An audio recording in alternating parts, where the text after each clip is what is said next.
কালনার শিক্ষক সমাজ, ছাত্র যুব সমাজ ও প্রবীণ নাগরিকবৃন্দের সমবেত উদ্যোগে আগামীকাল 17 জানুয়ারি থেকে শুরু হচ্ছে বইমেলা 2025।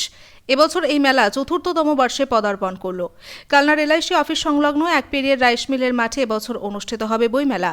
আর সেই উপলক্ষে বৃহস্পতিবার বিকেলে কালনার নতুন বাসস্ট্যান্ড থেকে সিদ্ধেশ্বরী মোড় পর্যন্ত একটি বর্ণাঢ্য শোভাযাত্রা অনুষ্ঠিত হল। এই শোভাযাত্রাতে সমাজের বিভিন্ন গুণী মানুষজনদের পাশাপাশি অভিনেত্রী এনা সাহাকে দেখতে ভিড় জমান বহু মানুষ।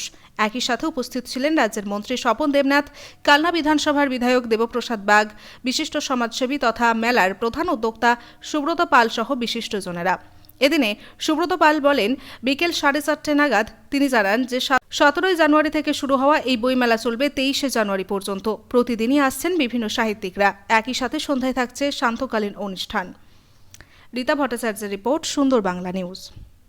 বইমেলা কবে থেকে শুরু? বইমেলাকে নিয়ে কি কি অনুষ্ঠান আছে এবং কোন কোন সাহিত্যিক আসছে?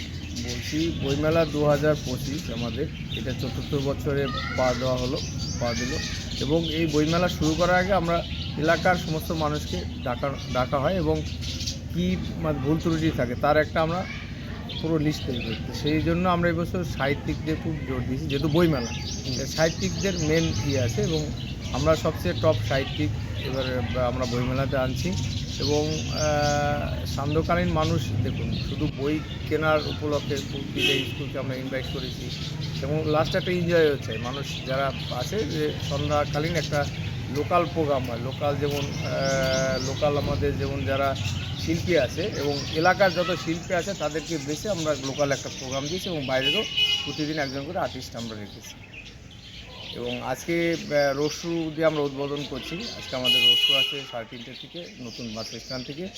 এখানে এক নায়িকাকে ইনভলভ করা হয়েছে, আমাদের লোকাল মন্ত্রী থাকবে, বিধায়ক থাকবে এবং সর্বোপরি এলাকার সমস্ত মানুষ থাকবে এই রোটোৎসব। এবং যারা কতদিন চলবে বইমেলা? এটা আমাদের 8 দিনের প্রোগ্রাম আছে। লাস্টের দিন আমরা যাত্রা দিয়ে শেষ করব। কটা প্রকাশনীতে আসছে? মোটামুটি 82 থাকছে, স্টল থাকছে আমাদের।